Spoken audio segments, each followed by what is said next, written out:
আপনারা শুনছেন হুমায়ুন আহমেদের লেখা মিসির আলীর অমীমাংসিত রহস্য 1। কণ্ঠে টিডিএস। আপনি কি ভূত দেখেছেন স্যার? ইংরেজিতে যাকে বলে স্পিরিট, গোস্ট, অ্যাস্ট্রাল বডি, মানে পেটাত্মার কথা বলছি, অশরীরী। মিসির আলী প্রশ্নটির জবাব দেবেন কি না? কিছু মানুষ আছে যারা প্রশ্ন করে কিন্তু জবাব শুনতে চায় না, প্রশ্ন করেই হড়হড় করে কথা বলতে থাকে, কথার ফাঁকে ফোঁকে আবার প্রশ্ন করে, আবার নিজেই জবাব দেয়। মিসির আলীর কাছে মনে হচ্ছে তার সামনের চেয়ারে বসে থাকা এই মানুষটি সেই প্রকৃতির। ভদ্রলোক মধ্যবয়স্ক, গোলাকার মুখে পুরুষ্ট গোঁফ, কুস্তিগিরির চেহারা, কথার মাঝখানে হাসার অভ্যেস আছে। হাসার সময় কোনো শব্দ হয় না, কিন্তু সারা শরীর দুলতে থাকে। ওসমান গনি নামের এই মানুষটির প্রধান বৈশিষ্ট্য অবশ্য নিঃশব্দে হাসার ক্ষমতা নয়, বরং বৈশিষ্ট্য হচ্ছে তার নিচে পাটির একটি এবং অপরের পাটির দুটি দাঁত সোনা দিয়ে বাঁধানো। যে যুগে রুট ক্যানেলিং এর মতো আধুনিক দন্ত চিকিৎসা শুরু হয়েছে, সে যুগে কেউ সোনা দিয়ে দাঁত বাঁধায় না। এ ভদ্রলোক বাঁধিয়েছেন ধপধপে সাদা দাঁতের মাঝে ঝকঝকে 3টি সোনালি দাঁত। কথা বলছেন না কেন স্যার? ভূত কি কখনো দেখেছেন? মিসির আলী বললেন, জি না। না দেখাই ভালো। আমি একবার দেখেছিলাম, এতেই অবস্থা কাহিল। ঘাম দিয়ে জ্বর এসে গিয়েছিল, 1 সপ্তাহের উপর ছিল জ্বর, পায়ের পাতা চুলকাতা। ডাক্তার পরীক্ষা করে বলল অ্যালার্জি। ডাক্তারদের কয়বার দেখুন। আমি বললাম ভূত দেখে জ্বর এসেছে। তারপরে ডাক্তার বলে অ্যালার্জি, হিস্টামিন দিয়েছিল। অ্যান্টিহিস্টামিন কি ভূতের ওষুধ? আপনিই বলুন। মিসির আলী বললেন, আজ আমার একটু কাজ ছিল, বাইরে যাব। আপনি বরং অন্য একদিন আসুন, আপনার গল্প শুনবো। 10 মিনিট লাগবে স্যার, ভূতের গল্পটা বলেই চলে যাব। আমার সঙ্গে একটা মাইক্রোবাস আছে, আপনি যেখানে যেতে চান আপনাকে নামিয়ে দিয়ে যাব। Recondition microbus. গত আগস্ট মাসে কিনেছি, 2,25,000 নিয়েছে। মিসির আলী দীর্ঘ নিঃশ্বাস ফেলে বললেন, আপনি কি খুব অল্প কথায় আপনার ভূতের দেখার গল্প বলতে পারবেন? যদি পারেন তাহলে বলুন, গল্প শুনবো। খুব যে আগ্রহ নিয়ে শুনবো তা না। অল্প বয়স্ক ছেলেমেয়েরা ভূতের গল্প খুব আগ্রহ করে শোনে। আমার বয়স 51। তার চেয়েও বড় কথা, ভূত প্রেতের ব্যাপারে আমার উৎসাহ কম। আমারও কম, খুবই কম। গল্পটা বলেই চলে যাব স্যার। আচ্ছা বলুন, আপনি কি এই গল্প শোনাতেই এসেছেন? That's correct sir. আপনার ঠিকানা পেয়েছি আমার ভাগ্নির কাছ থেকে। সে বই পড়ে তার ধারণা হয়েছে আপনি দারুণ বুদ্ধিমান, অনেক বড় বড় সমস্যা নাকি সমাধান করেছেন। তখন ভাবলাম যাই, ভদ্রলোককে দেখে আসি। বুদ্ধিমান লোকের সঙ্গে কথা বলেও আনন্দ, গাধা টাইপের লোকের সঙ্গেও অবশ্যই কথা বলে আনন্দ পাওয়া যায়। যাদের বুদ্ধি মাঝামাঝি, এদের সঙ্গে কথা বলে কোনো আনন্দ নেই। আমি আশায় বিরক্ত হননি তো?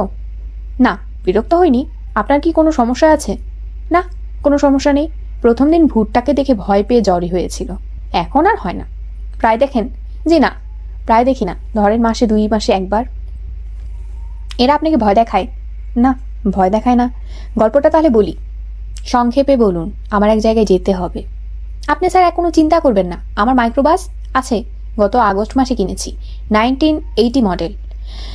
মাইক্রোবাসের কথা আগে একবার শুনেছি। ভূতের কথা কি বলতে চাচ্ছিলেন বলুন। ও হ্যাঁ, আমার হচ্ছে স্যার বিরাট ফ্যামিলি, 5 মেয়ে, সবকটা চেহারা খারাপ। মার মতো মোটা, কালো, দাঁত উঁচু, একটারও বিয়ে হয়নি। এদিকে আবার আমার ছোট বোনটি মারা গেছে। তার 3 মেয়ে, 1 ছেলে উঠে এসেছে আমাদের বাড়িতে, গোদের ওপর বিষ ফোড়া। আমার মা, 1 খালাও সঙ্গে থাকেন। বাড়ি ভর্তি মেয়ে। একগাদা মেয়ে থাকলে যা হয়, 3 রাত catch catch catch catch catch catch. সন্ধ্যার পর থেকে শুরু হয় ভিসিআর। রোজ রাতে এরা 2টো করে ছবি দেখে। আমার মা চোখে কিছুই দেখে না, তিনি ভিসিআর সামনে বসে থাকেন, শব্দ শোনেন, শব্দ শুনেই হাসেন, কাঁদেন। গলার আওয়াজ শুনে বলতে পারেন কে শ্রীদেবী, কে রেখা। এই হলো স্যার বাড়ির অবস্থা। মিসির আলী হতাশ গলায় বললেন, আপনি মূল গল্পটা বলুন, আপনি অপ্রয়োজনীয় কথা বেশি বলছেন। মূল গল্পটা তাহলে বলি। বাড়ির মেয়েগুলোর যন্ত্রণায় আমি রাতে ঘুমাই ছাদের চিলেকোঠায়। ছোট ঘর, খাট আছে, ড্রেসিং টেবিল আছে, শুধু বাথরুম নেই। এই একটা অসুবিধে। আমার আবার ডায়াবেটিস আছে, কয়েকবার প্রস্রাব করতে হয়। ছাদে প্রস্রাব করি, কাজের ছেলেটা সকালে 1 বালতি পানি দিয়ে ধুয়ে দেয়। কাজের ছেলেটার নাম হলো ইয়াসিন। প্লিজ গল্পটা তাড়াতাড়ি শেষ করুন। জি স্যার, শেষ করছি। গত বছর চৈত্র মাসের 6 তারিখের কথা। রাতে ঘুমাচ্ছি, প্রস্রাবের বেগ হওয়ার ঘুম ভেঙে গেল। মাথার কাছে টেবিল ল্যাম্প ছিল, টেবিল ল্যাম্প জ্বালালাম। তখনই দেখি ঘরের কোনায় 2টা ভূত, খুব ছোট সাইজ, লম্বায় এই ধরেন 1 ফুটের মতো হবে। গজ ফিতা দিয়ে মাপিনি, চোখের আন্দাজ 2-1 ইঞ্চি এদিক ওদিক হতে পারে। তারা কি করছে? মিসির আলী বলল, বই নিয়ে কারাকারি করছে। একজনের হাতে সবুজ মলাটের ময়লা একটা বই, অন্যজন সে বই কেড়ে নেওয়ার চেষ্টা করছে। খিচখিচ খিচখিচ করে কথা বলছে। আমি ওদের দিকে তাকাতেই কথা বন্ধ করে ফেললো। আমি তখনও ভয় পাইনি, কারণ হঠাৎ ঘুম ভেঙেছে তো। এরা যে ভূত এইটাই বুঝিনি। কাজেই ধমকের মতো করে বললাম, এই এই। তখন কি হলো? মিসির আলী আবার জিজ্ঞেস করলো। ধমক শুনে হাত থেকে বই ফেলে দিল, তারপর মিলিয়ে গেল। তখন বুঝলাম এটা ভূত, ছোট সাইজের ভূত। তখন ভয় লাগলো, জ্বরও এসে গেল। এই আপনার গল্প? জি। আচ্ছা ঠিক আছে, চলুন এখন উঠি। ইন্টারেস্টিং লাগছে না স্যার? জি, ইন্টারেস্টিং। ভূত এত ছোট সাইজের হয় তাই জানতাম না। একটা আবার থুতনিতে অল্প দাড়ি, ছাগলা দাড়ি। আসুন আমরা উঠি। ওসমান গনি উঠলেন, মনে হলো খুব অনিচ্ছায় উঠলেন। তার আরও কিছুক্ষণ বসার ইচ্ছা ছিল। মিসির আলী ঘরে তালা দিতে দিতে দীর্ঘ নিঃশ্বাস ফেললেন। ওসমান গনির কথাবার্তা থেকে পরিষ্কার হয়ে গেছে এই লোক তার ছোট ভূতের গল্প বলার জন্য বারবার আসবে, নানানভাবে তাকে বিরক্ত করবে। একদল মানুষ আছে যারা অন্যদের বিরক্ত করে আনন্দ পায়। ইনিও মনে হচ্ছে সেই দলের। স্যার বলুন। ভূতদের ওই বইটা ড্রয়ারে তালাবদ্ধ করে রেখে দিয়েছি। খুব ভালো করেছেন, এই বই তালাবদ্ধ থাকাই ভালো। একদিন আপনাকে দেখাতে নিয়ে আসবো। কোনো প্রয়োজন নেই, মানুষের বইয়ে আমার আগ্রহ আছে, ভূতের বইয়ে প্রতি আমার আগ্রহ নেই। আমারও নেই, এই জন্য ড্রয়ারে তালাবদ্ধ করে রেখে দিয়েছি, উল্টেও দেখিনি। তার উপর স্যার বইটা থেকে দুর্গন্ধ আসে, গোমূত্রের গন্ধের মতো গন্ধ। ভদ্রলোক আনন্দিত ভঙ্গিতে হাসলেন, মনে হচ্ছে বইটি থেকে গোমূত্রের গন্ধ আসায় তিনি আনন্দিত। মিসির আলী মনে বিরক্তি চাপা নিয়ে রাখতে পারলেন না। কঠিন গলায় বললেন, চলুন রওনা হওয়া যাক, আমার জরুরি কাজ আছে। জি আচ্ছা, কাজের সঙ্গে আপোষ নেই, আগে কাজ তারপর অন্য কথা। আমি তাহলে কাল আসি? কাল আসার কি দরকার আছে? দরকার আছে স্যার, ভূতের গল্পটা ভালো মতো বলা হয় নাই। ওরা আমার সঙ্গে কি সব কথাবার্তা বলে। একটা আছে ফাজিল ধরনের, আমাকে ডাকে ছোট মামা। ভাই শুনুন, আমার কাছে আসার আর দরকার নেই, আমি নিজে অসুস্থ, বিশ্রাম করছি।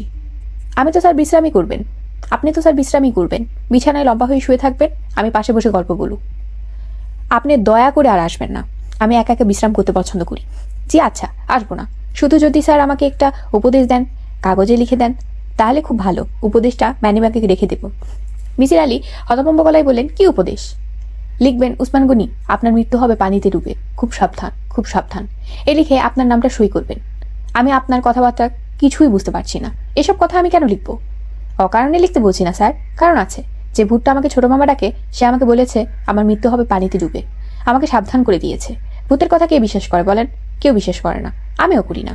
এখন যদি আপনি দয়াপরবশ হয়ে লিখে দেন। দেখুন উসমান গনি সাহেব, এ জাতীয় কথা আমি আর কখনো লিখব না। চলুন আমরা ঘর থেকে বের হই, আকাশের অবস্থা ভালো না, ঝড় বৃষ্টি হবে। লেখাটা না দিলে আমি স্যার যাব না, লিখে দিলে আর কোনো দিন এসে বিরক্ত করব না। আমি স্যার এক কথার মানুষ, ম্যানিব্যাগটা খুলেই আপনার লেখাটা চোখে পড়বে, তখন সাবধান হয়ে যাব, পানির ধারে কাছে যাব না। লিখে দিলে আপনি চলে যাবেন? জি। আর কোনো দিন আসবেন না? বললাম তো স্যার, আমি এক কথার মানুষ। বেশ, বসুন, লিখে দিচ্ছি। চা খেতে ইচ্ছে করছে, চিনি ছাড়া এক কাপ চা কি হবে? চা হবে না। আপনার কি প্যাড আছে স্যার? প্যাডে লিখে দিলে ভালো হতো। না, আমার প্যাড নেই। তাহলে নাম সই করে ঠিকানা লিখে দেবেন, আর টেলিফোন নাম্বার যদি টেলিফোন থাকে। ঠিকানা লিখে দিচ্ছি, টেলিফোন নেই। টেলিফোন না থাকাই ভালো, বড়ই যন্ত্রণা। এমন সব আজে বাজে টেলিফোন আসে। এই পর্যন্ত আছাড় দিয়ে আমি কটা টেলিফোন ভেঙেছি বলুন তো স্যার? মিসির আলী দীর্ঘ নিঃশ্বাস ফেলে বললেন, এই নিন আপনার কাগজ, এখন চলুন যাওয়া যাক। দয়া করে আবার এসে আমাকে বিরক্ত করবেন না। স্যার থ্যাঙ্কস, খুব উপকার করেছেন। উসমান গনি রাস্তায় নেমে বিস্মিত হয়ে এদিক ওদিক তাকাতে লাগলেন। কোনো মাইক্রোবাস দেখা যাচ্ছে না। মিসির আলী বললেন, আপনার মাইক্রোবাস কোথায়? উসমান গনি খুব স্বাভাবিক গলায় বললেন, নতুন ড্রাইভার, বাস নিয়ে পালিয়ে গেছে বোধ হয়। আপনি কি বলেন স্যার? মিসির আলী কি বলবেন ভেবে পেলেন না।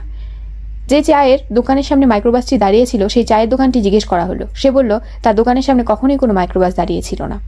উসমান গনি চিন্তিত গলায় বললেন, বিরাট সমস্যা হয়ে গেল। আমি এখন বাসায় যাব। এখন বাসায় যাব কি করে? আমার তো বাসায় ঠিকানা মনে নেই। আমি আপনার কথা কিছুই বুঝতে পারছি না। বাসার ঠিকানা মনে নেই মানে? আমার কিছু মনে থাকে না। ও আচ্ছা আচ্ছা, নোটবুকে ঠিকানা লেখা আছে। স্যার আপনি আমাকে একটা রিক্সা ঠিক করে দিন, আর নোটবই দেখে ঠিকানাটা রিক্সাওয়ালাকে ভালো করে বুঝিয়ে দিন। কি যন্ত্রণার মধ্যে পড়লাম দেখুন তো। মিসির আলী নোট বই খুললেন। সেখানে প্রথমে বাংলা ও পরে ইংরেজিতে লেখা, ইনি মানসিকভাবে অসুস্থ, দয়া করে তাকে সাহায্য করুন। তার বাসার ঠিকানা ড্যাশ। স্যার ঠিকানাটা লেখা আছে? আছে। পরের পৃষ্ঠায় ডায়াগ্রাম আছে, ডায়াগ্রাম দেখে রিক্সাওয়ালাকে বুঝিয়ে দিন, ও নিয়ে যাবে। মিসির আলী নোট বই হাতে দাঁড়িয়ে রইলেন। এ জাতীয় ঝামেলায় তিনি আগে পড়েননি। ওসমান গনি নিজে রিক্সা ডেকে আনলেন। তাকে বেশ উৎফুল্ল মনে হলো। মিসির আলী রিক্সাওয়ালাকে বুঝিয়ে দিলেন কিভাবে যেতে হবে। ওসমান গনি বললেন, স্যার তাহলে যাই? আপনার সঙ্গে কথা বলে ভালো লাগলো। কারোর সঙ্গে কথা বলে আজকাল আরাম পাই না, এজন্যই ছাদের ঘরে একা একা থাকি। বড় ভালো লাগলো স্যার।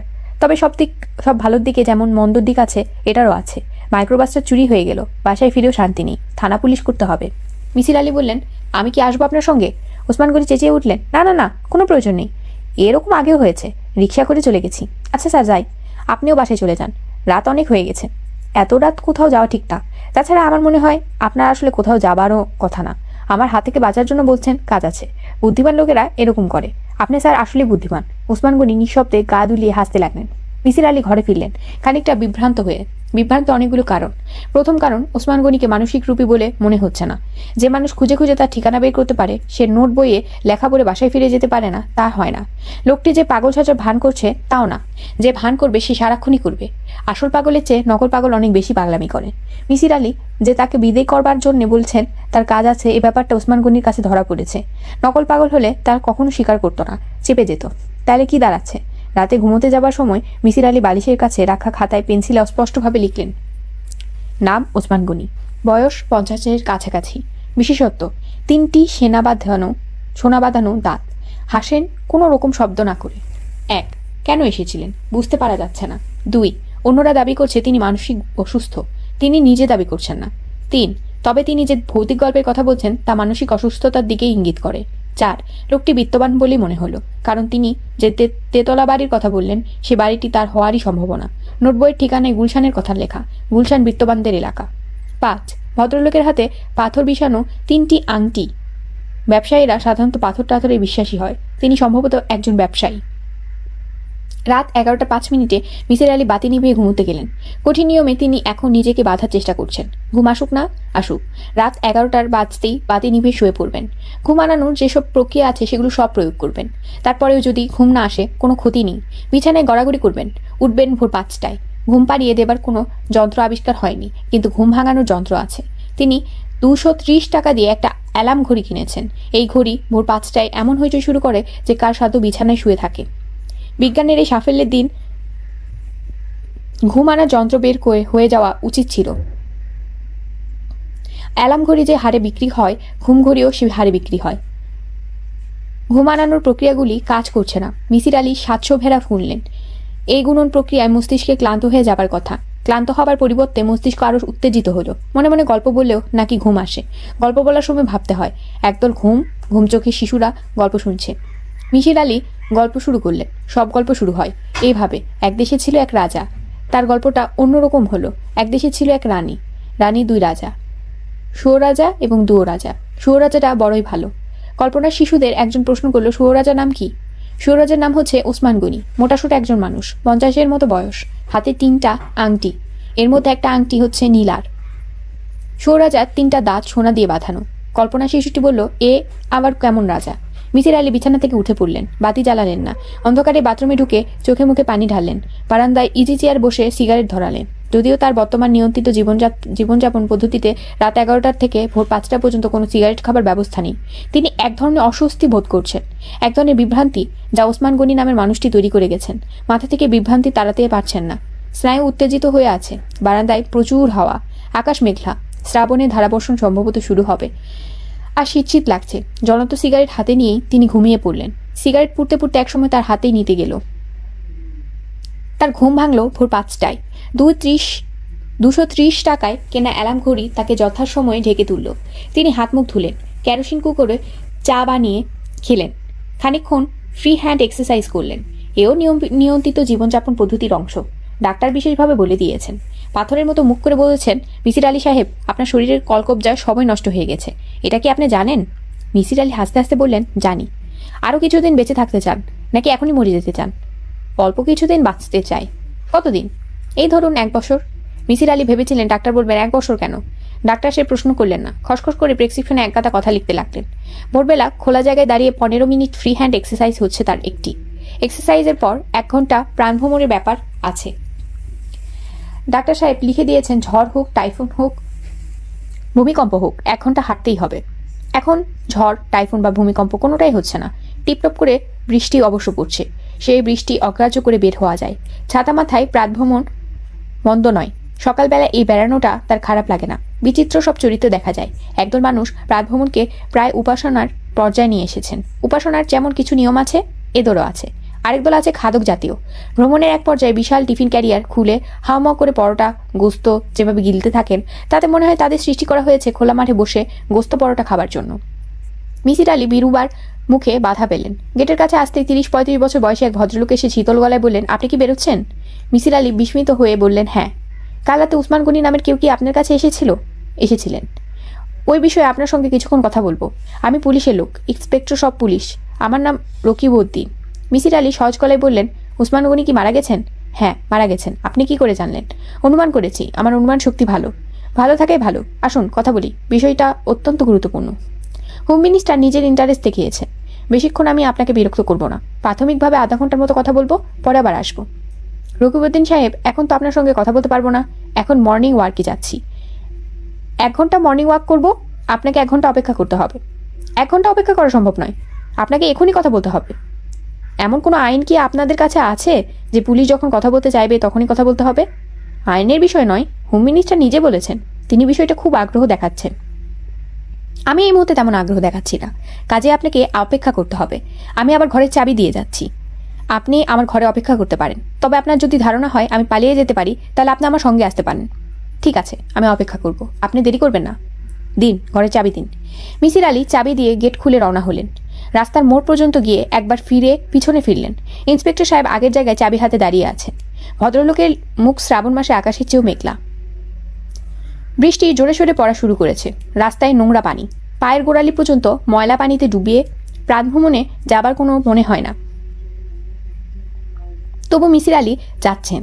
ঝড় হোক, টাইফুন হোক, ভূমিকম্প হোক, তাতে 1 ঘন্টা হাঁটতেই হবে। সকালে খোলা হাওয়া গায়ে লাগাতে হবে। 1 বছর তাকে বেঁচে থাকতে হবে। দেখা যাক ডাক্তারের উপদেশ মেনে কতদূর কি হয়। আজ শরীর অন্য দিনের চেয়ে বেশি খারাপ লাগছে। চোখ জ্বালা করছে। কোনো কিছুর দিকে বেশি সময় তাকিয়ে থাকা যাচ্ছে না। শরীরে সব অঙ্গপ্রত্যঙ্গ নষ্ট হতে শুরু করেছে। শুধু শরীর নয়, মনও নষ্ট হতে শুরু করেছে। ওসমান গনির মৃত্যু সংবাদ তাকে বিচলিত করা উচিত ছিল। খ্রিস্টানরা মৃত্যু সংবাদে গির্জায় ঢং ঢং করে শব্দ করে, ঘন্টা বাজায়। নিয়মটাই সুন্দর। সবাইকে জানিয়ে দেয়া, তোমরা শোনো, তোমাদের একজন চলে গিয়েছে। টং টং টং। কেমন আছেন মিসির আলী সাহেব? মিসির আলী তাকালেন। অপরিচিত একজন মানুষ। অপরিচিত মানুষের প্রশ্নের জবাব খুব অল্প কথায় দিতে হয়, কিন্তু মিসির আলী একটা দীর্ঘ বাক্য বললেন, আমি ভালো না। শরীর নষ্ট হয়ে যাচ্ছে, মলাও নষ্ট হয়ে যাচ্ছে। অপেক্ষা করছি ঘন্টার জন্যে। ঠং ঠং ঠং। ভাই যাই। অপরিচিত ভদ্রলোক অবাক হয়ে তাকিয়ে আছেন। তিনি এতটা অবাক হচ্ছেন কেন, তাও মিসির আলী ধরতে পারলেন না। পুলিশের লোকদের বিব্রত করে সবাই বোধহয় এক ধরনের আনন্দ পায়। 1 ঘন্টার জায়গায় মিসির আলী 2 ঘন্টা দেরি করে ফেললেন। ভ্রমণ শেষ করে হোটেল রহমানিয়ায় নাস্তা করলেন। খুঁটিয়ে খুঁটিয়ে সবকটা পত্রিকা পড়লেন। গুরুত্বপূর্ণ মৃত্যুর কথা খবরের কাগজে আসবেই, থাকবেই। ওসমান গনি সম্পর্কিত কোনো খবর কোনো পত্রিকায় নেই। হোম মিনিস্টারের কাছে মানুষটি গুরুত্বপূর্ণ হলেও খবরের কাগজের লোকটির কাছে হয়তো নয়। হোটেল রহমানিয়া থেকে বের হয়ে তিনি নিতান্ত অকারণে নিউ মার্কেট গিজা বাজারে গেলেন। ভোরবেলা এখানে মাছের পাইকারি কেনা বেচা হয়। গাদাগাদি করে রাখা মাছের স্তব ডাক ঢাক করে বিক্রি হয়। যারা কেনে তারা মুখ কালো করে কেনে, যারা বিক্রি করে তারাও মুখ কালো করে বিক্রি করে। দেখতে মজা লাগে। মিসির আলী ঘরে ঢুকতে বললেন, 1 ঘন্টার কথা বলেছিলাম, একটু দেরি হলো। ইন্সপেক্টর রকিবউদ্দিন গম্ভীর গলায় বললেন, আপনি 1 ঘন্টা 25 মিনিট দেরি হলো। বোঝা যাচ্ছে মানুষটি বিরক্ত। পুলিশের লোকদের বিরক্তির প্রকাশের ভঙ্গি অন্যদের মতো নয়। রকিবউদ্দিন তার বিরক্তি প্রকাশ করছেন। ঘন ঘন নিঃশ্বাস ফেলে রকিবউদ্দিনের সঙ্গে আরও একজনকে দেখা যাচ্ছে। সে মনে হচ্ছে পদমর্যাদায় ছোট। ঘরে আরও চেয়ার থাকতেও বসেছে মোড়ায়, তার হাতে কাগজ এবং কলম। মিসির আলী বললেন, আপনারা কি চা খাবেন? চা করি? চা খাবো না, আপনি আমার সাথে বসুন, কথা জবাব দিন। আশা নিয়ে এমন ভঙ্গিতে কথা বলছেন যেন আমি একজন আসামি। আমি কি আসামি? খুন যখন হয় তখন খুনির পরিচিত সবাইকে আসামি ভেবে নিয়ে পুলিশ এগোয়। ওসমান গনি খুন হয়েছেন? আপনি প্রশ্ন করবেন না, প্রশ্ন করার কাজটা আমি করব, আপনি উত্তর দেবেন। বেশ, প্রশ্ন করুন। আপনি দাঁড়িয়ে না থেকে আমার সামনে চেয়ারটায় বসুন। চেয়ারে না বসে আমি বরং খাটে বসি। পাতুলে বসা আমার অভ্যাস। আপনারা শোবার ঘরে চলে আসুন, আমি খাটে পাতুলে বসবো, আপনারা চেয়ারে বসবেন। রাকিবউদ্দিন কঠিন মুখে বললেন, আমি অন্যের শোবার ঘরে ঢুকি না, কথাবার্তা যা হবার এখানেই হবে। বেশ, প্রশ্ন করুন। রকিবউদ্দিনের সঙ্গের লোকটি খাতা এবং পেন্সিল হাতে তৈরি। মনে হচ্ছে শর্ট হ্যান্ড জানা কেউ। আজকালকার পুলিশদের সঙ্গে শর্ট হ্যান্ড জানা লোকজন হয়তো থাকে, মিসির আলী জানেন না। পুলিশের সঙ্গে তার সেরকম যোগাযোগ কখনো ছিল না। প্রশ্ন তো শুরু হলো। প্রশ্নের ধারা দেখে মনে হচ্ছে রকিবউদ্দিন দীর্ঘ 1.5 ঘন্টা বসে বসে সব প্রশ্ন সাজিয়ে রেখেছেন, কোনটির পর কোনটি করবেন তাও ঠিক করে রাখা। তবে প্রশ্নগুলির মধ্যে প্রাণ নেই। প্রতিটি প্রশ্ন একই ভঙ্গিতে করা হচ্ছে, স্বরের ওঠানামা নেই, রোবট গন্ধি প্রশ্ন। ইন্সপেক্টর। মিসির আলী সাহেব। মিসির: জি ইন্সপেক্টর। আপনি কি করেন? মিসির: একসময় অধ্যাপনা করতাম, এখন কিছু করি না। ইন্সপেক্টর: কিছু না করলে আপনার সংসার চলে কি করে? মিসির: আমার সংসার নেই, একা মানুষ, কোনো না কোনোভাবে চলে যায়। ইন্সপেক্টর: একা মানুষদের বেঁচে থাকার জন্য টাকা লাগে, সেই টাকাটা আসে কোথেকে? মিসির: আপনি আমার প্রশ্নের জবাব দিন, আপনাকে এত কিছু বুঝতে হবে না। গণ্ডির মৃত্যুর সঙ্গে আপনার এই প্রশ্নে কোনো সম্পর্ক ধরতে পারছি না। ইন্সপেক্টর: আপনি আমার প্রশ্নের উত্তর দিন। মিসির: বাজারে আমার লেখা কিছু বই আছে, পাঠ্য বই, বইগুলি থেকে রয়্যালিটি পায়। ইন্সপেক্টর: বাড়ি ভাড়া কত? মিসির: আগে দিতাম 1500 টাকা, ইলেকট্রিসিটি এবং পানি সহ, এখন কিছু দিতে হয় না। ইন্সপেক্টর: দিতে হয় না কেন? মিসির: বাড়িওয়ালা ভদ্রলোকের একটা সামান্য সমস্যার আমার সমাধান করেছিলাম আমি, তারপর থেকে উনি ভাড়া নেন না। ইন্সপেক্টর: কি সমস্যা? মিসির: ভৌতিক সমস্যা, ওর বাড়িতে ভূতের উপদ্রব ছিল, সেই উপদ্রব দূর করেছি। ইন্সপেক্টর: আপনি ভূতের ওঝা নাকি? মিসির: আমি ভূতের ওঝা না, অবশ্য এক অর্থে ভূতের ওঝাও বলতে পারেন। কিছু মনে করবেন না, আপনার প্রশ্নের ধারা আমি বুঝতে পারছি না। ইন্সপেক্টর: উসমান গনি সাহেব কি মাঝে মাঝে আপনাকে অর্থ সাহায্য করতেন? মিসির: না, গতকালই আমি তাকে প্রথম দেখি। ইন্সপেক্টর: আপনি বলতে চাচ্ছেন যে আপনার কাছে এসেছিলেন? মিসির: জি। ইন্সপেক্টর: উনি কখন এসেছিলেন আপনার কাছে? মিসির: উনি রাত 8টার সময় এসেছিলেন, 9:30 চলে যান। ইন্সপেক্টর: ওর সম্পর্কে আপনি কি জানেন? মিসির আলী: আমি কিছুই জানি না। ইন্সপেক্টর: আপনি মিথ্যা কথা বললেন, কারণ উনি যে ব্যবসায়ী তা আপনি জানতেন। আপনার শোবার ঘরের বালিশের কাছে রাখা একটা খাতায় আপনি তার সম্পর্কে লিখেছেন। মিসির: জেনে লিখিনি, অনুমান করে লিখেছি। আরেকটি কথা, খানিকক্ষণ আগে যে বললেন আপনি কারো শোবার ঘরে ঢোকেন না, তা ঠিক নয়। আপনি আমার অনুপস্থিতিতে আমার শোবার ঘরে ঢুকেছেন। ইন্সপেক্টর: সন্দেহজনক জায়গায় অনুসন্ধান চালানোর অধিকার পুলিশের আছে। মিসির: তার জন্য সার্চ ওয়ারেন্ট লাগে, আপনি কি সার্চ ওয়ারেন্ট আছে? ইন্সপেক্টর: মিসির আলী সাহেব, আমার সার্চ ওয়ারেন্ট আছে, আমি কাঁচা কাজ কখনো করি না, দেখতে চান? মিসির: দেখতে চায় না, বুঝতে পারছি আপনি সত্যি কথা বলছেন, আর কি জানতে চান বলুন। ইন্সপেক্টর: ওসমান গনি সাহেব ঠিক কি করছেন, কি কারণে এসেছিলেন? মিসির: ঠিক কি কারণে এসেছিলেন তা আমার কাছে পরিষ্কার নয়, দুটো ছোট সাইজের ভূতের কথা বললেন, আমার কাছে মনে হলো তিনি মানসিকভাবে অসুস্থ। ইন্সপেক্টর: আপনার ধারণা উনি মানসিক রোগী? মিসির: আমি পুরোপুরি নিশ্চিত নয়, তবে সম্ভাবনা অবশ্যই আছে। ইন্সপেক্টর: তার হত্যাকারীর নাম তিনি আপনাকে বলে গেছেন, সেই নাম বলুন।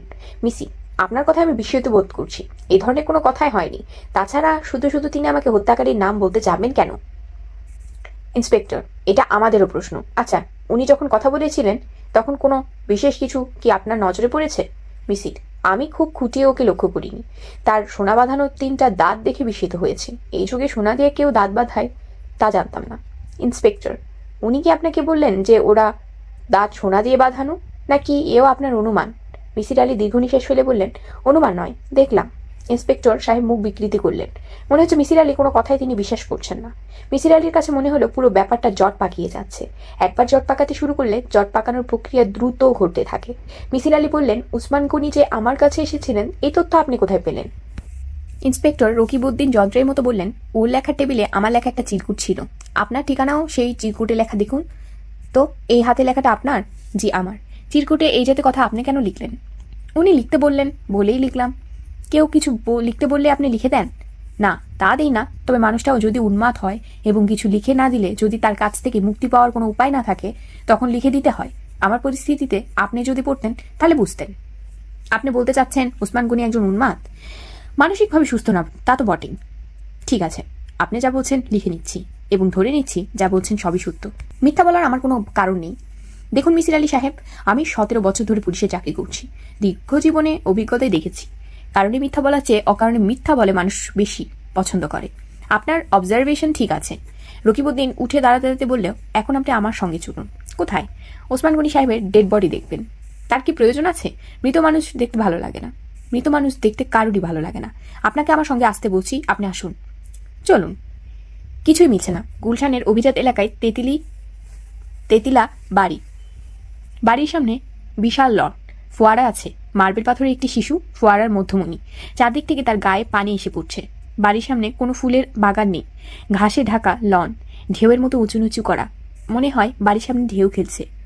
বাড়ির প্যাটার্নও জাহাজের মতো, ফুলে বাগান বাড়ির দুপাশে, দেশি ফুলের প্রচুর গাছ। মিসির আলীকে গেটের বাইরে অনেকক্ষণ দাঁড়িয়ে থাকতে হলো, কড়া পুলিশ পাহারা, কেউ ভেতরে ঢুকতে পারছে না। রকিবউদ্দিন ভেতরে গেলেন, প্রায় ৪৫ মিনিট পর ফিরে এসে মিসির আলীকে নিয়ে গেলেন। দোতলার ঘরে নিচু খাটের উপর শোয়ানো। শান্তত মারা বাড়িতে হইচই কানাকাটি হতে থাকে, এখানে তার কিছুই নেই। ঘরের এক কোনায় রাখা গদি আটা চেয়ারে একটি অল্প বয়সী মেয়ে পাথরের মতো মুখ করে বসে আছে। মেয়েটি এক দৃষ্টিতে মৃত দেহটির দিকে তাকিয়ে আছে। মেয়েটির মাথায় চুল খুব লম্বা, গায়ে উজ্জ্বল সবুজ রঙের শাড়ি। খাটের এক কোনায় যিনি বসে আছেন তিনি সম্ভবত ডাক্তার। সাফারির পকেট থেকে স্টেথোস্কোপের মাথা বের হয়ে আছে। মৃত মানুষদের জন্য কোনো ডাক্তার প্রয়োজন হয় না, উনি কেন আছেন কে জানে। ঘরের ভিতর একজন পুলিশ অফিসার আছেন, তাকে একসঙ্গেই নার্ভাস এবং বিরক্ত মনে হচ্ছে। আচ্ছা, যেখান থেকে পড়ছি এই জায়গাতে অনেক ভুল আছে, পাণ্ডুলিপিটা, তো সবাই ক্ষমা স্বরূপ দৃষ্টিতে দেখবেন। সাধারণত মৃতদেহ চাদরে ঢাকা থাকে, এক্ষেত্রে তা করা হয়নি। মৃতদেহের মুখের উপর কোনো চাদর নেই। মিসির আলী বিস্মিত হয়ে তাকিয়ে আছেন। তার বিস্মিত হবার সঙ্গত কারণ ছিল। রকিবউদ্দিন বললেন, মিসির আলী সাহেব, ভালো করে দেখুন, উনি কি আপনার কাছে গিয়েছিলেন? না, উনি যাননি। দাঁত দেখার প্রয়োজন আছে? না, দাঁত দেখার প্রয়োজন নেই। যিনি আমার কাছে গিয়েছিলেন তিনি মোটা সোটা ধরনের খাটো মানুষ, গায়ের রং শ্যামলা। আপনার কাছে গিয়েছিল, তিনি বলেছেন যে তার নাম ওসমান গনি। জি। গদিতে বসে থাকা মেয়েটি তীক্ষ্ণ গলায় বলল, এখানে এত কথা বলছেন কেন? কথা বলার জায়গা তো অভাব নেই। রকিবউদ্দিন মিসির আলীকে সঙ্গে করে নিয়ে বের হয়ে এলেন। মিসির আলী বললেন, আমি কি চলে যাব? হ্যাঁ, চলে যাবেন। দরকার হলে আপনার সঙ্গে যোগাযোগ করব। দরকার হবে বলে মনে করছেন?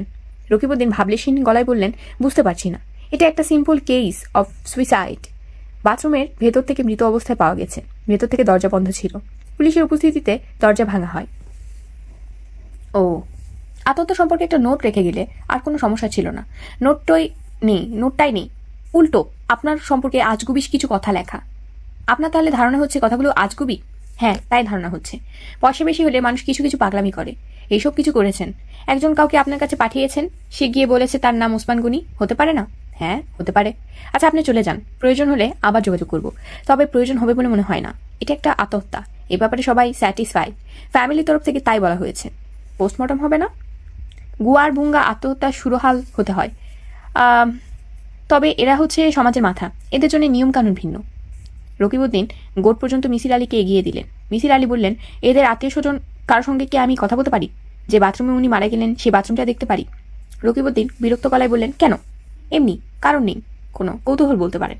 এইসব বিষয়ে কৌতূহল যত কম দেখাবেন ততই ভালো। বাড়ি যান, আরাম করে ঘুমান। জি আচ্ছা। সবুজ শাড়ি পরা মেয়েটি কি ওর আত্মীয়? হ্যাঁ, আত্মীয়। নাদিয়া গুনি, রবীন্দ্রসঙ্গীত করেন। নাম জানেন না? না। ওর সঙ্গে দুটো কথা বলতে পারলে। বাড়ি যান তো, যন্ত্রণা করবেন না। মিসির আলী বাড়ি ফিরে ঘুমিয়ে পড়লেন। অসময়ে দীর্ঘ ঘুম ভাঙল দুপুর 2টোর দিকে। খিদে প্রাণ বের হয়ে যাচ্ছে। খেতে হবে হোটেলে, বাইরে বেরোবার উপায় নেই। ঝমঝম করে বৃষ্টি পড়ছে। তিনি হাত বাড়িয়ে মাথার কাছে রাখা খাতাটা নিলেন। ওসমান গনি প্রসঙ্গে একটা কথা মনে হয়েছে, কথাটা লিখে রাখা দরকার। পাতা উল্টাতে লাগলেন। ওসমান গনি সম্পর্কে যে পাতা লিখেছিলেন ওই পাতাটা ছেঁড়া। ইন্সপেক্টর রকিবউদ্দিন পাতাটা ছিঁড়ে নিয়ে গেছেন। সন্ধ্যার মধ্যে মিসির আলী আরও একটি তথ্য আবিষ্কার করলেন। তার বাড়ির গেটের বাইরে দাঁড়িয়ে একজন কেউ তার উপর লক্ষ্য রাখছে। পুলিশের লোক বলেই মনে হলো। সন্ধ্যার পর ডিউটি বদল হলো, অন্য একজন এলো। বৃষ্টি সামনে পড়েছে। বেচারাকে ছাতা মাথায় হাঁটাহাঁটি করতে হচ্ছে। কে জানে তাকে সারা রাতে এভাবে কাটাতে হবে কিনা। রাত 9টা থেকে বৃষ্টি একটু ধরে এলো। মিসির আলী রাতের খাবার খেতে বের হলেন। ছাতা মাথায় একটি নিরহন ভঙ্গিতে চট করে গলিতে ঢুকে পড়ল। মিসির আলীও সেই গলিতে ঢুকলেন। ভ্যাবাচাকা খাওয়া লোকটির কাছে গিয়ে বললেন, আপনি কি আমার উপর লক্ষ্য রাখছেন? সে বেশ কিছুক্ষণ চুপ করে থেকে বলল, জি না স্যার। আপনি পুলিশের লোক তো? জি স্যার, আমি পুলিশের লোক, তবে আমি আপনার উপর লক্ষ্য রাখছি না। বিশ্বাস করুন স্যার।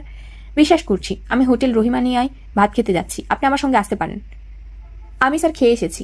মিসির আলী লম্বা লম্বা পা ফেলে হোটেলের দিকে রওনা হলেন। তাকে তেমন চিন্তিত মনে হলো না, যদিও চিন্তিত হবার কথা।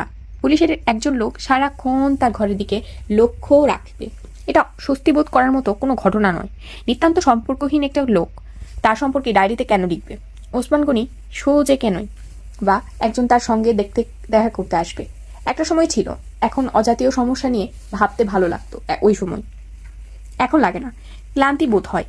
তিনি সারা জীবন বিশ্বাস করে এসেছেন পৃথিবীতে জটিল সমস্যা বলে কিছু নেই। পৃথিবীর নিজস্ব এক ধরনের সারল্য আছে, সে কারণেই তার ভাবতেও ভালো লাগছে না। ওসমান গনির বিষয়টা নিয়ে ধানবান এবং সম্ভবত ক্ষমতাবান একজন মানুষ ছিলেন। জীবনে যা পাওয়া সব পেয়ে যাবার পর আত্মহত্যা করলেন। ঘটনাটা ঘটবার আগে ছোট্ট একটা রসিকতা করলেন, এর বেশি কি। মৃত্যু কিভাবে হলো আগামীকালের খবরের কাগজ পড়ে জানা যাবে, কিংবা কে জানে খবরের কাগজে হয়তো কিছু থাকবে না। ক্ষমতাবান মানুষদের কোনো খবরটি পত্রিকায় যাবে, আর কোনটি যাবে না তাও তারা ঠিক করে দেন। মিসির আলি ভাত, ডাল এবং এক পিস ইলিশ মাছ দিয়ে রাতের খাবার শেষ করলেন। ইলিশ মাছ খাওয়াটা ঠিক হয়নি, গলায় কাটা বিঁধে গেছে। ঢোকিলে কাটার অস্বস্তি টের পাওয়া যায়, একলিতে কিছু বোঝা যায় না। মুশকিল হচ্ছে গলায় কাটা বিঁধলে অকারণে কিছুক্ষণ পরপর ঢোক গিলতে ইচ্ছে করে। বাসায় ঢোকবাট মুখে বাড়িওয়ালার ছেলের বউ দিলরুবার সঙ্গে দেখা। দিলরুবা বারান্দায় দাঁড়িয়ে বৃষ্টি দেখছেন। মিসির আলি লক্ষ্য করছেন এই মেয়েটি বৃষ্টি দেখতে পছন্দ করে। বৃষ্টি হলে মেয়েটাকে তিনি বারান্দায় দেখেন। দিলরুবা খুশি খুশি গলায় ডাকলো, মিসির চাচা, আপনার কি হয়েছে বলুন তো? কিছু হয়নি, কি হবে? আজ সকালে বাবার সঙ্গে আপনার দেখা হয়েছিল, আপনি বাবাকে চিনতে পারেননি। হড়বড় করে এক গাদা কথা বলেছেন, ঘন্টা বাজছে ঢং ঢং ঢং। খিলখিল করে হাসছে। মেয়েটির হাসি মুখ দেখতে ভালো লাগছে। আপনার শরীর ভালো আছে তো মিসির চাচা? হ্যাঁ মা, শরীর ভালো। তিনি সহজ কোনো মেয়েকে মা ডাকতে পারেন না। এই মেয়েটিকে মা ডেকে ভালো লাগছে। খানিকক্ষণের জন্য হলেও ভুলে গেছেন যে তার গলায় কাটা ফুটে আছে। বিশিষ্ট বেহালাবাদক শিল্পপতি উসমান গনির মর্মান্তিক মৃত্যু। Staff reporter. বিশিষ্ট বেহালাবাদক শিল্পপতি জনাব উসমান গনি গত 12 জুন রাত 3টায় গুলশানস্থ বাসভবনে মর্মান্তিক মৃত্যুবরণ করেন। ঘটনার বিবরণে প্রকাশ, জনাব উসমান গনি ওই রাতে তার কনিষ্ঠ কন্যা বিশিষ্ট রবীন্দ্রসঙ্গীত শিল্পী নাদিয়া কিনিকে কিছুক্ষণ বেহালা বাজিয়ে শোনান। অতঃপর তাকে বলেন, বড় ধরনের দুঃসংবাদের জন্য সবাইকে সবসময় মানসিকভাবে প্রস্তুত থাকতে হয়। কন্যা এ পর্যায়ে জানতে চান তিনি এ জাতীয় কথা কেন বলছেন।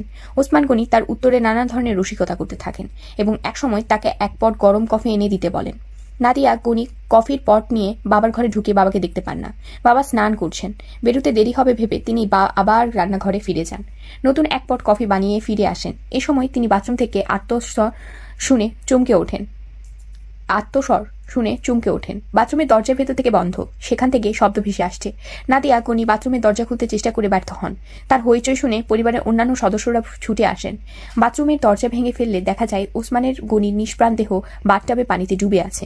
প্রাথমিকভাবে মনে হয়েছিল তিনি আত্মহত্যা করেছেন। পরবর্তী সময়ে সুরতাল রিপোর্টে বলা হয়, বাথটাবে স্নানরত অবস্থায় হৃদযন্ত্রের ক্রিয়া বন্ধ হয়ে তার মৃত্যু ঘটে। প্রসঙ্গত উল্লেখ, 10 বছর আগে তার স্ত্রীও দুর্ঘটনায় মৃত্যুবরণ করেন। স্ত্রী মৃত্যুর পর তিনি আর দ্বিতীয়বার দারু পরিগ্রহ করেননি। নিঃসঙ্গ জীবন কাটিয়ে দেন। প্রচার বিমুখ এই নিবেদিত প্রাণ শিল্পীর মৃত্যুতে নগরীতে শোকের ছায়া নেমে আসে।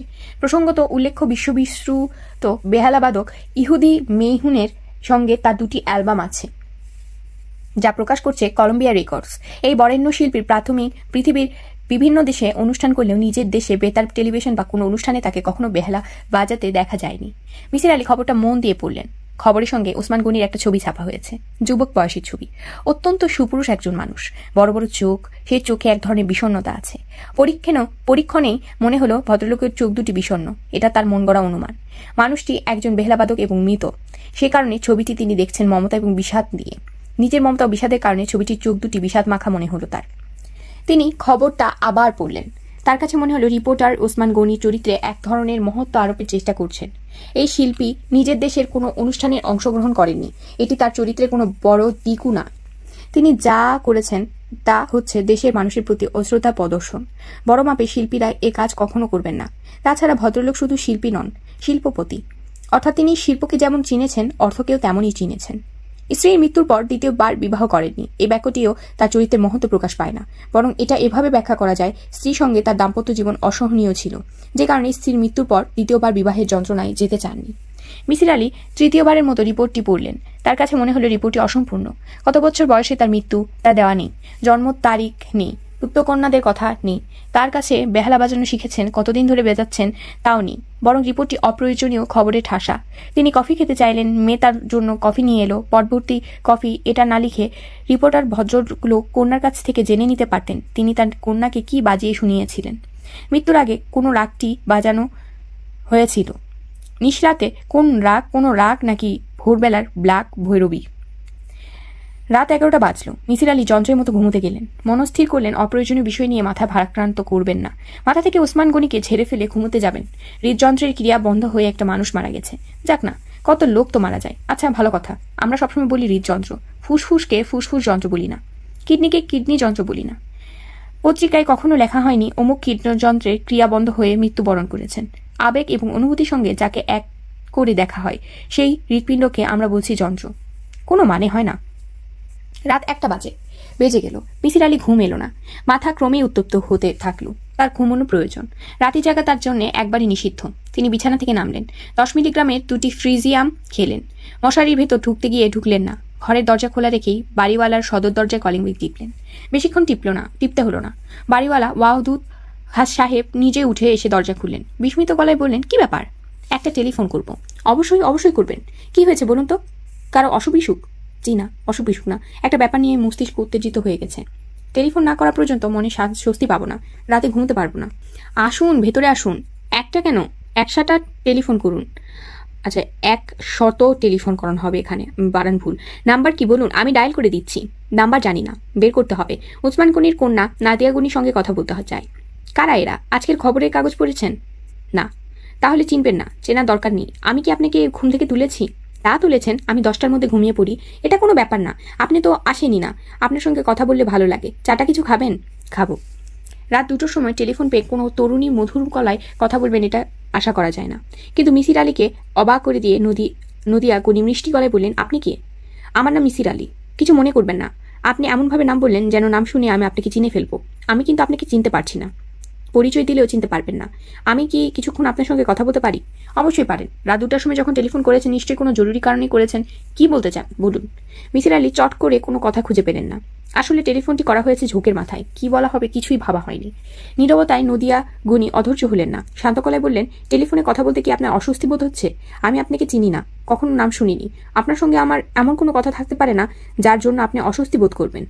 অস্বস্তি বোধ করছি না, কি বলবো গুছিয়ে উঠতে পারছি না। তাহলে এক কাজ করুন, ভালো মতো গুছিয়ে একদিন টেলিফোন করুন। আর দয়া করে রাত 2-3টায় নয়। এই সময় টেলিফোনের জন্য প্রশস্ত নয়। আপনি কি টেলিফোন রেখে দিচ্ছেন? হ্যাঁ। এতক্ষণ যে ধরে রেখেছি তাই কি যথেষ্ট নয়? এই ভদ্রতাটুকু কি সবে দেখায়? মিসির আলী সহজ গলায় বললেন, না, দেখায় না। আর আপনি শুধু যে ভদ্রতার জন্য টেলিফোন রিসিভার হাতে নিয়ে বসে আছেন তাও না। আমার ধারণা আপনি যথেষ্ট কৌতূহল নিয়ে অপেক্ষা করছেন। আপনার এরকম মনে করার কারণ কি? মনে করার অনেকগুলো কারণ আছে। আপনি যে বললেন আপনি আমাকে চেনেন না, কখনো আমার নাম শোনেননি, তা ঠিক নয়। আপনার বাবার লেখার টেবিলে আমার একটা নোট পাওয়া গেছে। সেখানে তাকে সাবধান করা হয়েছে যেন পানি থেকে দূরে থাকেন। শুধু এই কারণে আপনার কাছে আমার নাম মনে থাকার কথা। তার উপর পুলিশের কাছে আপনি অবশ্যই শুনেছেন যে উসমান গনি নাম নিয়ে একজন আমার কাছে গিয়েছিল। ঘটনাটা অদ্ভুত। গত 4 দিন ধরে 3 রাত পুলিশ আমার বাসার দিকে লক্ষ্য রাখছে। এ তথ্য অবশ্যই আপনার জানা থাকার তো কথা। তারপরেও আপনি মিথ্যা কথা বললেন। আপনি কখনো আমার নাম শোনেননি। মিসির আলী দম নেবার জন্য থামলেন। নাদিয়া গনি শীতল গলায় বললেন, আপনি এত দ্রুত কথা বলছেন কেন? আপনার সব কথা বুঝতে পারছি না, স্লোলি বলুন। মিসির আলী বললেন, গভীর রাতে টেলিফোনে বিরক্ত করার জন্য দুঃখিত। আমি ক্ষমা প্রার্থনা করছি। পরে আপনার সঙ্গে কথা বলবো। নাদিয়া হিনি হালকাই গলায় বললেন, আমি গাড়ি পাঠাচ্ছি, আপনি আসুন, কথা বলবো। এখন পাঠাচ্ছে? হ্যাঁ, এখনই। আপনি তো জেগেই আছেন, আসতে অসুবিধা আছে? না, অসুবিধা নেই। নাদিয়া গনি হাসি মুখে বললেন, আসুন। তার কথা বলার ভঙ্গি সহজ ও স্বাভাবিক। এটা কিন্তু এখন মিল হয়েছে তারা। আচ্ছা। গভীর রাতে বাড়িতে অতিথি আসা যেন নৈমিত্তিক ব্যাপার। প্রায় আসে। মেয়েটির পরনের শাড়ি খুব পরিপাটি। কিছুক্ষণ আগে মুখ ধুয়ে হালকা ক্রিম গালে লাগানো হয়েছে। এত রাতেও চোখে মুখে স্নিগ্ধ আভা। রাত্রি জাগরণে ক্লান্তিও কোথায় নেই। চুল বেনি করা নয়, ছেড়ে দেওয়া। এত চুল মিসির আলী এর আগে কোনো মেয়ের মাথায় দেখেনি। সবুজ রং সম্ভবত মেয়েটির প্রিয় রং। আজও সবুজ শাড়ি পরা। বয়স কত হবে? 25-এর মতো হতে পারে, আবার বেশি হতে পারে। গান গাওয়া ছাড়া সে আর কি করে? পড়াশোনা কোনো পর্যায়ে? এখন কোন পর্যন্ত? মেয়েটি কি বিবাহিত? অনেক কিছু জানতে ইচ্ছে করছে। নাদিয়া তাকে দোতলায় নিয়ে গেলেন। দোতলার বারান্দা সুন্দর করে সাজানো। মুখামুখি গদিয়াটা বেতের চেয়ারে বসানো। চেয়ার দুটি মাঝখানে সাদা টেবিল ক্লথে ঢাকা। বেতের টেবিলে কি কেজি ঢাকা টিপট। আচ্ছা, একটা আষ্টে আছে, অ্যাস্ট্রে। আচ্ছা, অ্যাস্ট্রে, এখানে আষ্টে লেখা আছে, বাট অ্যাস্ট্রের পাশে একটা প্যাকেট সিগারেট, একটা দেশলাই। কাছের ছোট বাড়িতে নানান ধরনের বাদামের মিশ্রণ। বারান্দা অন্ধকার। ঘরের ভেতর বাতি জ্বলছে। তার আলো এসে পড়েছে বারান্দায়। মিসির আলী সাহেব। জি। ইচ্ছা করে বারান্দা অন্ধকার করে রেখেছি। অন্ধকারে আড়াল থাকলে কথা বলতে সুবিধা হয়। মিসির আলী বললেন, আপনার কি এমন কথা আছে যা বলার জন্য অন্ধকার আড়াল প্রয়োজন? না। মিসির আলী সিগারেট ধরালেন। মিসির আলী আলীকে খানিকটা অবাক করে দিয়ে সিগারেট নিল। সিগারেট ধরালো অনাড়ি ভঙ্গিতে নয়, অভ্যস্ত ভঙ্গিতে। আপনি কি আমার সিগারেট খাওয়া দেখে অবাক হচ্ছেন? খানিকটা হয়েছি। জানি, খুব ভালো চা। জানেন কিভাবে বানিয়েছে? জানেন, 60% বাংলাদেশি চা, 60% বাংলাদেশি চা, 40% দার্জিলিং টি, খুব সামান্য জাফরানও দেওয়া হয়েছে। মিসির আলী চা নিলেন। তার কাছে আহামরি কিছু মনে হলো না। চিনি কম হয়েছে, আর একটু বেশি হলে ভালো হতো। চিনি চাইতে ইচ্ছে করছে না। আশেপাশে কোনো কাজের লোক দেখা যাচ্ছে না। চিনি চাইলে হয়তো এই মেয়েটিকেই উঠে যেতে হবে। মিসির আলী সাহেব, জি। প্রথমে আপনার কিছু ভুল ভাঙিয়ে দেওয়া দরকার। আপনার ধারণা হয়েছে বাবার কাছে লেখা আপনার নোট আমি পড়েছি। এই ধারণা সত্যি নয়। বাবার মৃত্যু আমার জন্য এত আপসেটিং ছিল যে আমি পেথিড্রিন ইনজেকশন নিয়ে ঘুম পাড়িয়ে রাখা হয়েছিল আমাকে। পুলিশ এসে তার টেবিলের সব কাগজপত্র নিয়ে গেছে। সেখানে কি লেখা বা কি লেখা না আমি কিছুই জানি না। আপনার কাছে এক লোক গিয়েছে, বলেছে সে উসমান গনি। এই তথ্য আমাকে বলা হয়নি। আমি পুলিশকে বলে দিয়েছি বাবার মৃত্যু সম্পর্কিত কোনো কিছু নিয়ে যেন আমাকে বিরক্ত না করা হয়। তারা তা করছে না। বাবা সম্পর্কে আমি কারো সঙ্গে কথা বলতে চাই না। আপনি কিন্তু কথা বলেছেন, পত্রিকার স্টাফ রিপোর্টারের সঙ্গে কথা বলেছেন। তা বলেছি। এই লোক আপনার মতোই গভীর রাতে আমাকে টেলিফোন করেছিল। গভীর রাতে কেউ টেলিফোন করলে আমি সাধারণত কথা বলি। কেন? আপনি অনুমান করুন। আপনার ধারণা, আপনার অনুমান শক্তি প্রবল। পরীক্ষা হয়ে যাক। মিসির আলী চায়ের কাপ নামিয়ে রাখতে রাখতে বললেন, আপনি কি করে জানলেন যে আমার ধারণা, আমার অনুমান শক্তি প্রবল? আপনার কাছে এই দাবি আমি করিনি। পুলিশ ইন্সপেক্টর রকিবউদ্দিনের সঙ্গে করেছেন। রাত 2টায় আপনার টেলিফোন পাওয়ার পর আমি ইন্সপেক্টর রকিবউদ্দিন সাহেবকে টেলিফোন করে আপনার সম্পর্কে সব তথ্য জানতে চাই। তিনি আমাকে বলেছেন। আমার সম্পর্কে কি তথ্য জানেন? অনেক কিছু জানি। আপনি যে একজন বিখ্যাত ব্যক্তি তাও জানি। অসম্ভব জটিল কিছু সমস্যা আপনি সমাধান দিয়েছেন। আপনার আগ্রহ বিষয় হচ্ছে সাইকোলজি, তাই তো? অনেকের ধারণা আপনি প্যারাসাইকোলজি বিষয়ে একজন বিশেষজ্ঞ। এখন আপনি বলুন দেখি, কেন আমি রাতে টেলিফোন অ্যাটেন্ড করি? কেনই বা গভীর রাতে আপনার আসতে বললাম? সত্যি জানতে চান? হ্যাঁ, জানতে চাই। আপনার ভয়াবহ ধরনের ইনসোমনিয়া আছে। রাতের পর রাত আপনি জেগে থাকেন। এই সময় আপনি নিঃসঙ্গ বোধ করেন এবং আমার ধারণা খানিকটা ভয়ও পান। রাতে কেউ টেলিফোন করলে আপনার এই কারণে ভালো লাগে। কারোর সঙ্গে কথা বলতে পারলে ভালো লাগে। আপনার সূচিবার মতো আছেন। রাতে কয়েকবার আপনি গোসল করেন। কিছুক্ষণ আগে গোসল সেরেছেন। এখনো চুল শুকায়নি। আপনার বাবার মৃত্যুর পর আপনি আরো নিঃসঙ্গ হয়েছেন, কারণ তারও ইনসোমনিয়া ছিল। তিনিও রাত জাগতেন। দুজন সঙ্গ দিতেন দুজনকে। কি করে বুঝলেন বাবার ইনসোমনিয়া ছিল? পত্রিকার রিপোর্ট অনুযায়ী বেহুলা বাজানো শোনার পর আগুনি বাবা আপনার বাবার জন্য কফি আনতে গেলেন। অর্থাৎ আপনারা আরো রাত জাগবে, নয়তো পাট ভর্তি করে কফি আনতেন না। আচ্ছা, এখানে পাট লেখা আছে, এখানে পট হবে। নয়তো পট ভর্তি করে কফি আনতেন না। আপনার বাবারও গভীর রাতে স্নানের অভ্যাস ছিল। নাদিয়া আরেকটি সিগারেট ধরালেন। মিসির আলী বললেন, আপনি কি আমাকে বিশেষ কিছু বলতে চান? বলতে চাইলে বলতে পারেন। কি জানতে চান? আপনি যা বলবেন আমি তাই শুনবো। তবে সবার আগে জানতে চাই আপনার কি ধারণা আপনার বাবার স্বাভাবিক মৃত্যু হয়েছে? ডাক্তাররা তাই বলছেন। আপনার কি ধারণা? নাদিয়া আধা খাওয়া সিগারেট ছুঁড়ে ফেলে দিয়ে বললেন, আমার ধারণা বাবা আত্মহত্যা করেছেন। কেন করেছেন তাও আমি জানি না। আমার মা আত্মহত্যা করেছিলেন। তার মৃতদেহ বাথরুমের বাথটবে পাওয়া যায়। মা বিখ্যাত কেউ ছিল না। না, তার মৃত্যু সংবাদ পত্রিকায় আসেনি। তিনি কত বছর আগে মারা যান? জুন মাসে 21 তারিখ, 9 বছর আগে। আপনার বাবা ইনসোমনিয়া কি আপনার মার মৃত্যুর পর থেকে শুরু হয়েছে? না, আগেও ছিল, তবে মা মৃত্যুর পর বেড়েছে। আপনি কি চান আমি আপনার বাবার মৃত্যু সংক্রান্ত বিষয়টি নিয়ে চিন্তা ভাবনা করি? আমি চাই না। কি ঘটেছে আমি জানি। আমি খুব ভালো করে জানি। আমার বুদ্ধি অন্যের চেয়ে কম বা আপনার চেয়ে কম তা মনে করার কোনো কারণ নেই। আমি তা মনে করছি না। নাদিয়া হাত ঘড়িটি সময় দেখলেন। হাই তুতে বললেন, 4:20 বাজে। এই সময় আমি ঘুমোতে যাই। গাড়ি তৈরি আছে, আপনাকে পৌঁছে দেবে। আপনার সঙ্গে কথা বলে আমার ভালো লেগেছে, তবে আর কথা বলতে চাচ্ছি না। কোনোদিনই না। দয়া করে আর কখনো আসবেন না এবং কখনো আমাকে বিরক্ত করবেন না। মিসির আলী উত্তরতে বললেন, আপনার এমন কোনো আত্মীয় স্বজন কি আছে যার 3টা দাঁত সোনা দিয়ে বাঁধানো? নাদিয়া গলার স্বর একটু তীক্ষ্ণ করে বললেন, সোনা দিয়ে দাঁত বাঁধানো কেউ কি এসে আপনাকে বলেছিল আমি উসমান গান? জি। সোনা দিয়ে দাঁত বাঁধানো এমন কোনো কাউকে আমি চিনি না। আমার ধারণা বাবা কাউকে পাঠিয়েছিলেন। বাবার মধ্যে এক ধরনের অভিনয় প্রবণতা ছিল। আমি যখন খুব ছোট তখন একবার তিনি রাক্ষসে যে আমাকে ভয় দেখিয়েছিলেন। এরকম কিছু হবে। সব মানুষের মধ্যে কিছু পরিমাণ ইনসেনিটি থাকে। আচ্ছা, আমি তাহলে উঠি। পুলিশের লোক কি এখনো আপনার বাড়ির সামনে দাঁড়িয়ে থাকে? আর যেন না থাকে, আমি সেই ব্যবস্থা করব। আসুন, আপনাকে গাড়ি পর্যন্ত এগিয়ে দিয়ে আসি। গাড়িতে ওঠার ঠিক আগের মুহূর্তে মিসির আলী বললেন, শেষবার বেহালায় আপনার বাবা কি বাজিয়েছিলেন, অর্থাৎ কোন রাগ? উনি একটা ঘুম পাড়ানি গানের সুর বাজিয়েছিলেন। ওর নিজের খুব প্রিয় সুর, আমারও প্রিয়। একটি চেক লোকগতি সুরে লালাবাই। লাইনগুলো হচ্ছে, precious baby, sweetly slip in pitch, slip in comfort, slam by deep, I will rock you, rock you, rock you, I will rock you, rock you, rock you. বলতে বলতে নাদিয়ার চোখ ভিজে উঠল। মিসির আলী বললেন, আপনার সম্পর্কে তেমন কিছু জানি না। আপনি পড়াশোনা কত দূর করেছেন? নাদিয়া বলল, আমি আপনার আর কোনো প্রশ্নেরই জবাব দেব না।